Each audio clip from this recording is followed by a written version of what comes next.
दोस्तों नमस्कार। दोस्तों आज की इस वीडियो में आपको कुछ प्रेरक प्रसंग सुना रहा हूँ जिनसे आपका मनोरंजन होगा, आपका ज्ञान बढ़ेगा और आपको जीवन की कुछ बेहतरीन सीख मिलेगी।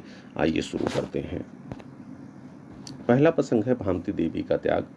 संस्कृत के प्रकांड विद्वान वाचस्पत मिश्र को विवाह हुए 36 वर्ष गुजर गए थे, किंतु वो ये भी नहीं जानते थे कि उनकी पत्नी कौन है।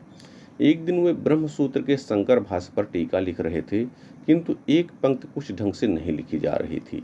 दीपक भी कुछ धुंधला हो चला था, शायद ठीक तरह से दिख भी नहीं रहा था। उनकी पत्नी दीपक की लौ बढ़ा रही थी। इतने में वाचस्पत मिश्र की नज़र उन पर पड़ी। उन्होंने पूछा, तुम कौन हो? उन्होंने कहा, मैं आपकी पत्नी हूँ। आज से 36 वर्ष पहले हमारा विवाह हुआ था। तुम्हारे साथ मेरा विवाह हुआ? शास्त्रों का भाष्य करते करते मैं तो यह बात भूल ही चुका था। 36 वर्ष तुमने मौन रहकर मेरी सेवा की है। हे देवी, तुम्हारे त्याग व उपकार अनंत हैं, अपनी इच्छा बताओ। उन्होंने कहा, स्वामी, मेरी कोई इच्छा नहीं है। आपने मानव जात के कल्याण के लिए अनेक शास्त्रों की टीकाएं लिखी हैं। मैं आपकी सेवा से कृतकृत्य हूँ। हे देवी, तुम्हारा नाम क्या है? इस दासी को भामती कहते हैं स्वामी। वाचस्पति से बहुत दुखी हुए और उनको बहुत गलान हुई। उन्होंने कहा कि मेरी धर्म पत्नी मेरे साथ शादी हुई थी, उन्होंने अपना पूरा जीवन मेरे लिखने में खपा दिया और कभी किसी बात की शिकायत नहीं की। तो उन्होंने कहा, मैं अपने भाष्य का जो ये शंकर पर भाष्य लिख रहा हूँ, इसका नाम आपके नाम पर रखूँगा और मेरी तरफ से यही आपके लिए अमूल्य धरोहर होगी। और उन्होंने उस टीका का नाम रखा भामती। आज भी भामती के नाम से जो टीका पढ़ता है वह उनकी पत्नी को अवश्य याद करता है। दूसरा प्रसंग तमिल कब वल्लुवर की अनोखी आदत से है, जो बहुत ही रोचक है। तमिल कब वल्लुवर की स्त्री का नाम वासुकी था। वह बड़ी ही पतिव्रता थी। विवाह के दिन वल्लुवर ने खाना परोसते समय उससे कहा, मेरे खाते समय नित्य एक कटोरे में पानी तथा एक सुई रख दिया करो। वासुकी ने जीवन पर्यंत पति की इस आज्ञा का पालन किया। जीवन के अंतिम क्षणों में जब वल्लुवर ने उससे पूछा, तुम्हें कुछ चाहिए? क्या कोई इच्छा है तुम्हारी? हाँ, एक बात पूछनी है। विवाह के दिन आपने भोजन करते समय नित्य एक कटोरा पानी और एक सुई रखने को कहा था। मैंने आपसे उसका प्रयोजन पूछे बिना ही यह कार्य प्रतिदिन किया। तथापि आज यह जानने की मेरी इच्छा हो रही है कि आप ये दोनों चीज़ें क्यों मांगा करते थे। यदि बता दें तो मैं शांति से मर सकूं। वल्लुवर ने स्नेहपूर्वक उत्तर दिया, मैंने इसलिए पानी और सुई रखने के लिए कहा था कि यदि चावल के दाने गिर पड़ें तो उन्हें सुई से उठाकर पानी से धोकर खा सकूं, किंतु तुम इतना दक्ष थी कि तुमने एक दिन भी सुई और पानी का उपयोग करने का मुझे अवसर ही नहीं दिया। वासुकी का यह उदाहरण काल्पनिक नहीं बल्कि वास्तविक है, जिन्होंने सुहागिन होते हुए भी अपने यौवन का त्याग कर दिया, लेकिन जन कल्याण में लगी हुई अपने माथे के सिंदूर की लाली फीकी न पड़ने दी। ऊंचाई को छूने की ललक में अपनी मान मर्यादा, संस्कार और दीन धर्म को नहीं त्यागा जा सकता। यदि सफलता के लिए यह सब छोड़ना पड़े तो धिक्कार है ऐसे उन्नत को। इसलिए अपने इतिहास से हमें शिक्षा लेनी ही चाहिए। तीसरा प्रसंग चंद्रशेखर आजाद जी के जीवन से जुड़ा हुआ है। चंद्रशेखर आजाद ने मातृभूमि को आजाद कराने का संकल्प लिया था। उन दिनों गाजीपुर के महंत बीमार थे। उन्होंने साहित्यकार रामकृष्ण खत्री से कहा, आपकी निगाह में कोई सुशील सच्चरित लड़का हो तो बताएं, उसे अपना शिष्य बनाकर इस मठ की व्यवस्था करके उसके सुपुर्द करना चाहता हूँ। खत्री जी क्रांतिकारियों के साथ काम कर रहे थे। उन्होंने इसकी चर्चा की तो चंद्रशेखर आजाद भी शिष्य बनने को तैयार हो गए। खत्री जी ने कहा कि तुम पागल तो नहीं हो, साधु बनोगे, सिर घुटवाना पड़ेगा, दीक्षा लेनी पड़ेगी और सेवा करनी होगी, दिन रात मठ में तो रहना ही होगा।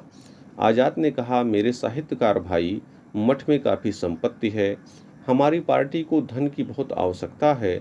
अगर धन होगा तो पार्टी बहुत मजबूत होगी, पार्टी मजबूत होगी तो देश जल्दी आज़ाद हो जाएगा।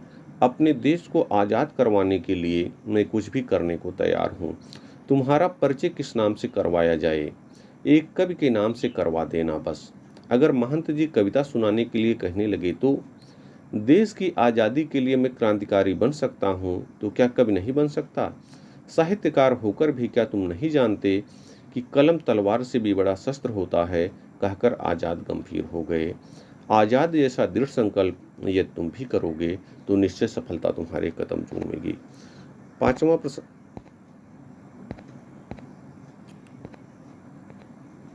पांचवा प्रसंग प्रेमचंद जी के जीवन से जुड़ा हुआ है। एक बार अलवर के राजा ने अपनी कहानी उपन्यास पढ़ने का शौक पूरा करने के लिए प्रेमचंद को 400 रुपये मासिक वेतन पर नियुक्ति के लिए बुलाया, साथ ही बंगला और मोटर देने को भी कहा। प्रेमचंद ने राजा साहब को जवाब लिख भेजा, क्षमा कीजिए, इतना ही क्या कम कृपा की। बात यह है कि आप मेरी कहानियाँ और उपन्यास चाव से पढ़ते हैं, मैं इससे बहुत संतुष्ट हूँ। प्रेमचंद का स्वाभिमान भला किसी राजा की गुलामी स्वीकार कर सकता था? कदाचित नहीं। लेकिन कुछ मनोविनोद के लिए उन्होंने अपनी पत्नी शिवरानी से कहा, मेरी इच्छा है कि चलो कुछ दिन मोटर बंगले का शौक तो पूरा कर लूं। मेरी कमाई में इसकी गुंजाइश नहीं। शिवरानी देवी बड़ी समझदार थीं। उन्होंने तुरंत जवाब दिया, यह इसी तरह हुआ जिस तरह कोई कुलवधू अपनी शारीरिक जरूरतों को पूरा करने के लिए कुमार्ग पर चल पड़े, लेकिन जिसने मजदूरी करना अपना उद्देश्य बना लिया हो, उनके लिए मोटर बंगले की इच्छा कैसी। पांचवी कहानी भारतेंदु हरिश्चंद्र जी की कृतज्ञता से जुड़ी हुई है। भारतेंदु बाबू हरिश्चंद्र अपनी उदारता के कारण लगभग कंगाल हो चुके थे। एक समय ऐसा आया कि जब उनके पास इतने भी पैसे नहीं थे कि आए हुए पत्रों का उत्तर भेज सकें। जो पत्र आते थे उनके उत्तर लिखकर लिफाफे में बंद कर भारतेंदु जी मेज पर रख देते थे। उन पर टिकट लगाने को पैसे हों तो पत्र भेजे जाएं। उनकी मेज पर पत्रों की एक ढेरी एकत्र हो गई थी। उनके एक मित्र ने उन्हें 5 रुपए के डाक टिकट लगा कर दिए, तब वो लेटर बॉक्स में डाले गए। बाबूजी ने मुसीबतों से हिम्मत नहीं हारी, जिसका परिणाम यह हुआ कि कुछ समय बाद भारतेंद्र जी की स्थिति थोड़ी ठीक हुई। जब जब वे मित्र से मिलते थे तब तब भारतेंद्र जी जबरदस्ती उनकी जेब में 5 रुपए डाल देते और कहते, आपको स्मरण नहीं, आपके 5 रुपए मुझ पर ऋण है। मित्र ने एक दिन कहा, मुझे अब आपसे मिलना बंद कर देना पड़ेगा। भारतेंद्र बाबू के नेत्र भर आए। वे बोले, भाई तुमने मुझे ऐसे समय 5 रुपए दिए थे कि मैं जीवन भर तुम्हें प्रतिदिन अब 5 रुपए देता रहूं तो भी तुम्हारे ऋण से छूट नहीं सकता। यह थी कृतज्ञता की पराकाष्ठा। अपने बुरे वक्त को मत भूलिए और बुरे वक्त में जिन लोगों ने आपकी मदद की उन्हें बिल्कुल भी मत भूलिए। ऐसा करना आपकी उन्नति के मार्ग को प्रशस्त करता है। बहुत बहुत धन्यवाद।